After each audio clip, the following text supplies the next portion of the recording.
नमस्कार मंडळी, मी सौ पूर्णा परांजपे. आध्यात्मिक 33 अनर्से या सदरामध्ये काल नाम याविषयी आपण पाहिलं. त्याच पद्धतीने आज पुढे जाऊ. मंडळी, नामाचा अर्थपूर्ण आशय लक्षात आला की त्यातला हेतू लक्षात येतो आणि हेतूचं निश्चित आकलन झालं की अपेक्षित परिणाम साध्य करणं सुलभ होतं. मंडळी, काही मंत्र किंवा काही नाम शब्दप्रधान प्रकारातले असतात. म्हणजेच ह्या मंत्रांना कोणीतरी सत्पुरुषांनी सिद्ध केलेलं असतं आणि त्यामध्ये प्रचंड शक्ती प्रोक्षित केलेली असते. त्या सिद्ध पुरुषांद्वारे हे मंत्र ज्याला दिले जातात किंवा मंत्र दिला जातो त्याने श्रद्धापूर्वक अंतःकरणाने शंकाविरहित अवस्थेत सदहेतुकपूर्वक याचं उच्चारण केलं तर ते सर्वात महत्त्वाचं असतं. मग एक वेळ त्याचा अर्थबोध पूर्णशा अर्थाने नाही झाला तरी त्या नामावरती पूर्ण श्रद्धा ठेवणं अनिवार्य असतं. उच्चारलेल्या शब्दांच्या परिणामांना अपेक्षित दिशा देण्यासाठी कारणीभूत ठरतो तो शब्द उच्चारण्यामागील हेतू.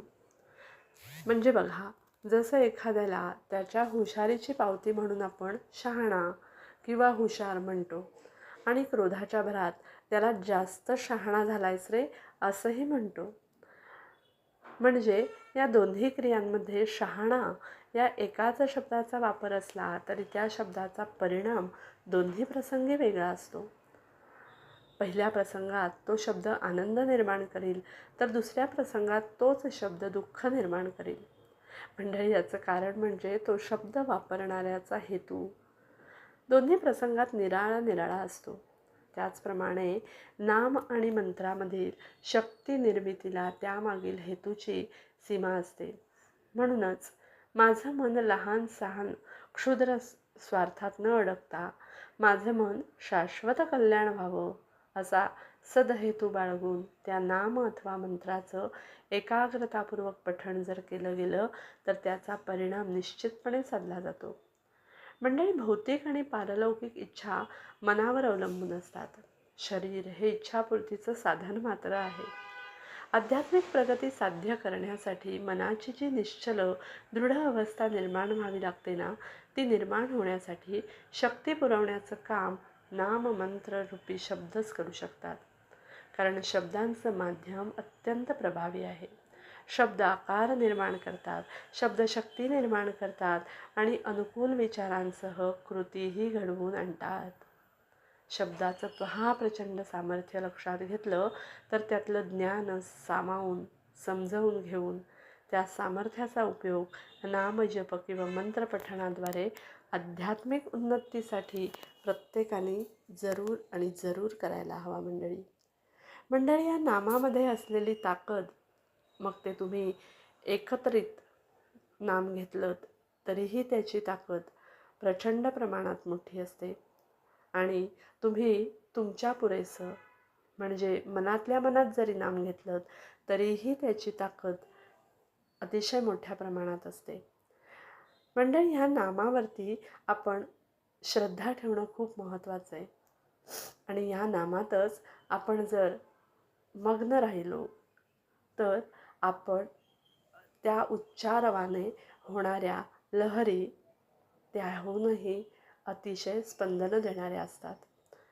अशा या नामामध्ये राहिलं तर मनुष्य हा आपल्या स्वतःबरोबरच आपल्या आजूबाजूच्या वातावरणाचं सुद्धा कल्याण करू शकतो. एवढी ह्या ताकद नामामध्ये आहे. आणि म्हणून आपण पाहतो की पूर्वीच्या काळी यज्ञ जप जाप्य हे उच्चारण वैखरीने मोठ्या प्रमाणात मोठ्यांदा केलं जायचं. कारण त्या नामाचा उद्घोष सर्वत्र पसरून त्याची ताकद सर्वांना चांगल्या गोष्टीसाठी मिळावी असं हे नाम आपण जर सतत घेतलं तर भगवंताप्रती ते पोहोचतं आणि त्याचा उपयोग या जन्ममरणाच्या फेऱ्यातून सुटण्यासाठी निश्चितच होतो. मंडळी, आणि म्हणूनच म्हणावंसं वाटतं, नादातून या नाद निर्मितो श्रीराम जय राम जय जय राम.